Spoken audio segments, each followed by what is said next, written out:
કચ્છ જિલ્લાની એસટી બસો હવેથી બસ સ્ટેશનમાં જ ડીઝલ પુરાવશે। કચ્છ જિલ્લાના વિભાગીય નિયામક શ્રી પટેલના જણાવ્યા પ્રમાણે સબસિડીવાળા ડીઝલ અને સામાન્ય રીતે મળતા ડીઝલના ભાવ હવે સરખા થતા આ ફેસલો કરાયો છે। તે ઉપરાંત આગામી સમયમાં કચ્છ જિલ્લામાં રવેચી તથા રામદેવ પીરનો મેળો યોજાવાનો હોવાથી આ મેળામાં લોકોને લાભ મળી રહે તે માટે કચ્છ એસટી દ્વારા વધારાની બસો તથા સ્ટાફની ફાળવણી કરાઈ છે।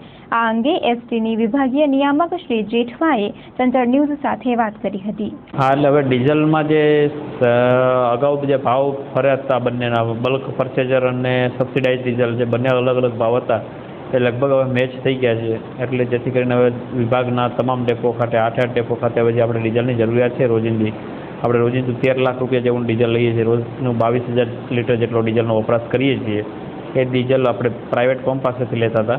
હવે બંનેનો ભાવ સરખો થવાથી આપણે બલ્કમાં જે આયુસી પાસેથી પહેલાં લેતા હતા એ જ પ્રકારે અત્યારે ત્યાંથી ડીઝલ લેવાનું શરૂ કરેલું છે। રવેચી એટલે 1લી તારીખે રવેચીનો મેળો છે, રાપર પાસે રવેચી આવ્યું છે। રવેચી ત્યાં આપણે કુલ 22 બસો ફાળવી છે એના માટે એક્સ્ટ્રા સંચાલન માટે, અને આજુબાજુના લોકો એનો લાભ લઈ શકે તે માટે નજીકના લોકલ ભાડાથી સંચાલન કરવાની સૂચનાઓ આપી દીધી છે। અત્યારેથી વધારાનો સ્ટાફ પણ ફાળવવામાં આવેલો છે। એ ઉપરાંત 4થી 5મી તારીખે રામદેવ પીરનો મેળો છે ભચાઉ પાસે, ત્યાં પણ વધારાની 22 બસો ફાળવી છે અને સ્ટાફ પણ ફાળવ્યો છે જેથી કરી મુસાફર જનતા લાભ લઈ શકે।